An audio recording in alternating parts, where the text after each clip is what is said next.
What's happening, party people? Welcome to the Adam Gravitz Sports Show. This is Jack. Got some breaking news in Wizards lands as we've been praying and hoping for these last couple of years. Wes Unseld Jr. was reallocated to a different office, relieved of duties as the head basketball coach at the Washington Wizards. Adam, instant reaction.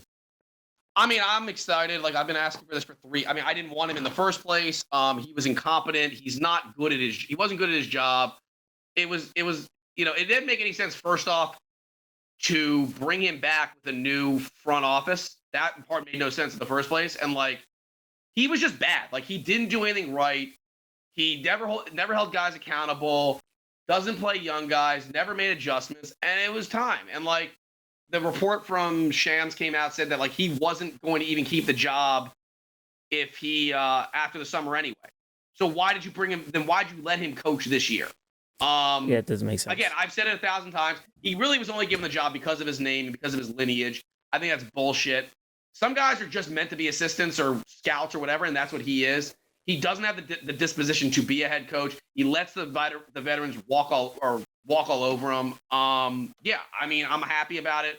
I'm ecstatic. Like, it doesn't, like, I do think it was a lose-lose for him because he was given a shitty roster, but he never made adjustments. Yeah. Like, you would think, like, 25 games in the season when you're, like, 5-20, you'd maybe think, like, oh, I can maybe adjust the starting lineup. He never did. He was always rigid with his rotations. I think that, I think they blew a 39-point lead. Yeah. I think he's part of, like, the biggest blown leads in Wizards history, Bullets history. Like, they blew so many double-digit leads. And again, I'm tired of everyone being like, oh, well, he's part of the tank. He's part of the tank. The 2024 draft is considered one of the worst drafts in recent memory. It doesn't matter if we have the number 1 pick or we have the number 7 pick. It doesn't matter. Like, winning, like, I'm sorry, but being on pace to win 14 out of 82 games is not acceptable. Yeah, there's being bad, and then it's instilling a loser culture doesn't help either. Right, exactly. That's the other thing that everyone wants to keep on being like, oh, well, he was the king of the tank commander. No, that didn't mean anything when you're not, like, being a 7-win team. You think guys like Denny and Bilal are gaining good good experience? No. Good experiences and good patterns to their game. It's okay to lose habits. Yeah, it's okay to lose. It's okay to lose, but you can't. You're clearly not coaching team defense. You're not coaching. And that's the other thing. Like, he came in as a defensive-minded coach. He didn't do shit. We got worse every year. Yeah. So yeah, man, I'm excited he's gone. I think it's like, I don't have any real faith in Brian Keefe. I believe is the interim head coach because again, I mean, after tonight, first game of his season. I'm sorry. I know you want to, like, give him a pass. It was the same shit. We saw the same shit. Same team. So my thing about the Wizards, and I mean, this is not just a West thing. They're just soft. Like, they're not athletic. They're small. Like, Jordan Poole gets pushed around more than any player in the NBA. Yeah. They're just, like, when I watch Jordan Clarkson, he's just a man. And then you look at guys like the Wizards, like Jordan Poole, wuss. Bilal, he's 19. I'm not going to pass. Like, these guys are not, like, we don't have any physically strong guys on the team. Does that make sense? Yeah, it's like there's no Montrezl Harrell. There's no Markieff Morris. There's no Nenes. There's no, like, guys when I look. Like, there's nobody with muscle on. I mean, obviously I'm wrong. There's obviously guys on the team. But you know what I'm trying to say? There's nobody built. Like, the Jazz are not exactly a physically imposing team, and like they have more dudes than the Wizards. Like, everybody has more dudes than the Wizards. And I understand, like, oh well, maybe when the trade deadline comes, it'll be different. How is it going to be different? You're going to be shipping out, like, it's not going to be different. Great. So we're going to, like, I just. The underlying problems are still there. And right. The underlying problems are still there. And, like, I don't want to, like, I don't know, man. Like, I'm happy again. Don't get it twisted. I am ecstatic he's gone. I don't have to watch that fucking loser on the sideline, like, with his arms folded, showing no emotion. Yeah. Like, tonight, even though it was a fucking embarrassing performance, Brian Keefe called a timeout after, like, a minute because he didn't like what he saw. Wes didn't do that in 3 years. So, like, at least I saw one change. But you and I both saw. I mean, you watched the game. Did you see any difference in the rotation? Nope. Basically, like, he didn't do anything different. Like, me and you have said, play Bilal and Denny. Did they do that tonight? No. A little bit. They did actually. Very little. Like, Landry shit. I've never seen a team. I don't know if you watch as quickly as like thoroughly as I am. Do they not fight through screens, or am I the only one missing it? They don't fight through screens. Don't fight through Like, screens. Landry Shamet literally, like, doesn't fight through screens at all. So, like, yeah, I get it. We're going to have to, like, rebuild the roster and rebuild all this stuff.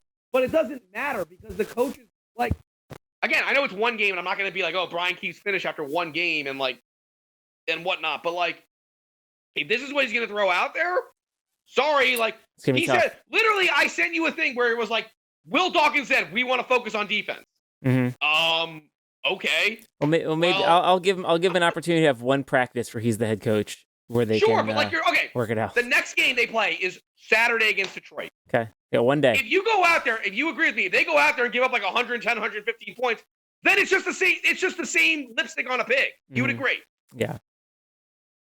Like the only one who tries hard, it looks like, is Marvin Bagley, and he's been on the team for a week. Yeah, he can't shoot free throws though. Fine, but you've got to understand my point. Yes. It's like Jordan Poole, like Kyle Kuzma took 23 shots tonight or whatever. Yeah. And what was the next highest amount of field goal attempts? Good check. I know I'm just ranting about like the team, and I know it's fine. Fun of West. It's just like, what were the shots? That's what it's all about. Let's have a look here. I know Bilal didn't take very many shots despite being. Bilal was also bad. Bilal was not good. So like, and he also still didn't play 30 minutes, which is what we asked. You've been asking for a lot of Bilal minutes. I have it. He got 24. I guess that's fine. But yeah. Go ahead. All right, let's have a look. See. All right. So Kuzma was 12 for 24. Tyus Jones was 5 for 12. Jordan Poole 6 for 12. And then the next highest, you had Denny 5 for 9. Kispert 4 for 9. And that's Gafford was 6 for 7. 24 shots. Why is 24 shots, and he ended up with what? 26 points. Yeah. That's not efficient. You had in the entire. Fuck, man. So just as a note, if you go through their whole box score, I know you're going to talk about plus and not minus. that you live and die by plus and minus, which I do not with this team. I trust me. I don't. Corey Kispert was a minus 20. Yeah, he's not.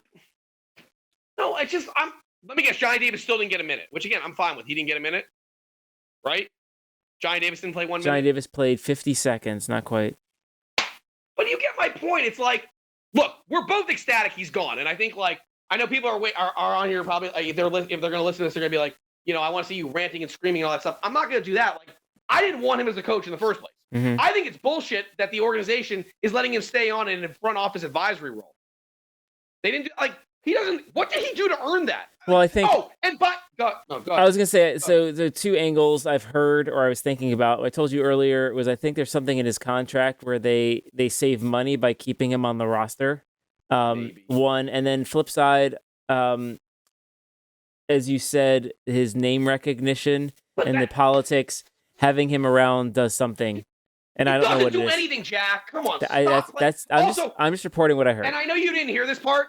Chris Miller going on the thing and being like, I feel so bad for him. He's a great father and husband and a great coach. I'm sorry. I know you and Alicia are like friends with Chris Miller, or you were at one point. Mm-hmm. Chris Miller can shut the fuck up.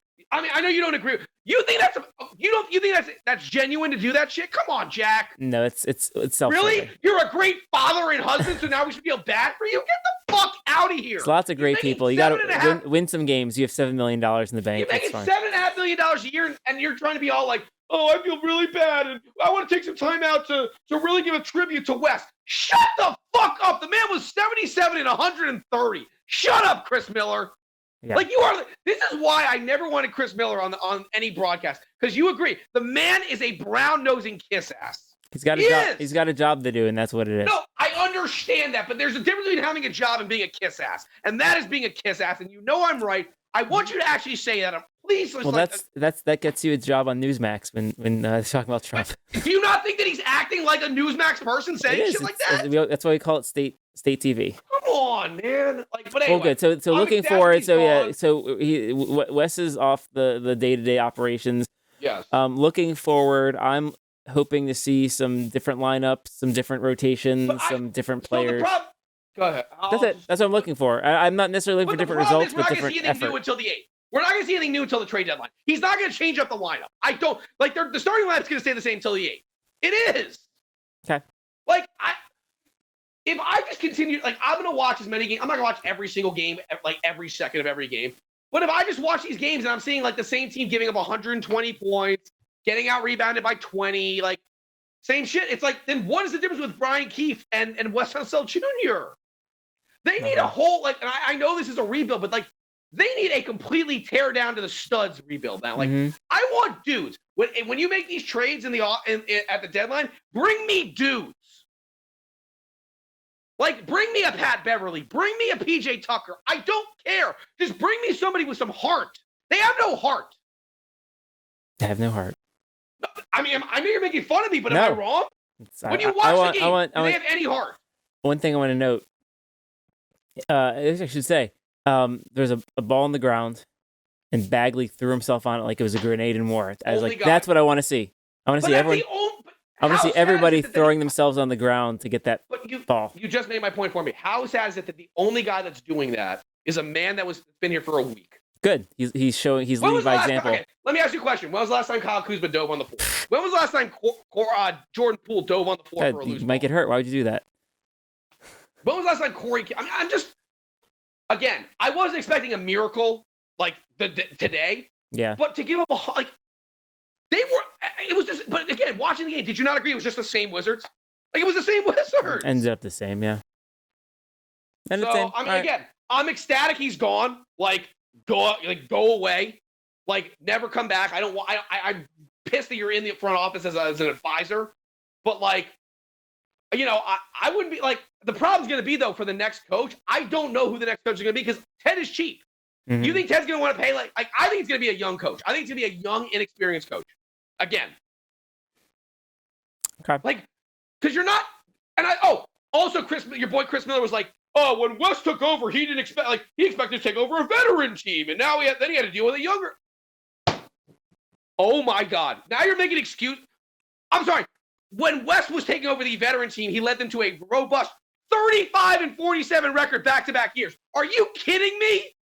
Yeah, he had. Shut up! Did he have Russell Westbrook? No, I think he had Dinwiddie. Okay. Remember, his first year was like the Dinwiddie, like Bertans, Harrell shit. Remember that? Yeah, but the state of the team is of his own making. But do you agree that, like, Chris Miller making excuses for him, like, oh, he had to take over a much younger? No. Really? I can understand that he was like 50-32 both years, and then it's like, all right, well, now, like, what? He was 35-47. Yeah. Like, acting like he didn't get them to the playoff either year, I don't believe. Correct? No. Wasn't like he was doing a good job with veterans. So what? Now you have to pivot. So now we're supposed to make excuses for you? Yeah. Come on, my man. Like, I'm sorry. Like, we'll keep an eye on this going forward. It'll be a topic of conversation. Yeah, I'm let's sure. get excited for Brian Keefe. I mean, I'm excited. I'm sure we'll pivot from complaining about West to wondering what they're doing now. For Adam, this is Jack. This has been the Adam Gravitz Sports Show Special News Alert. Subscribe, like, listen.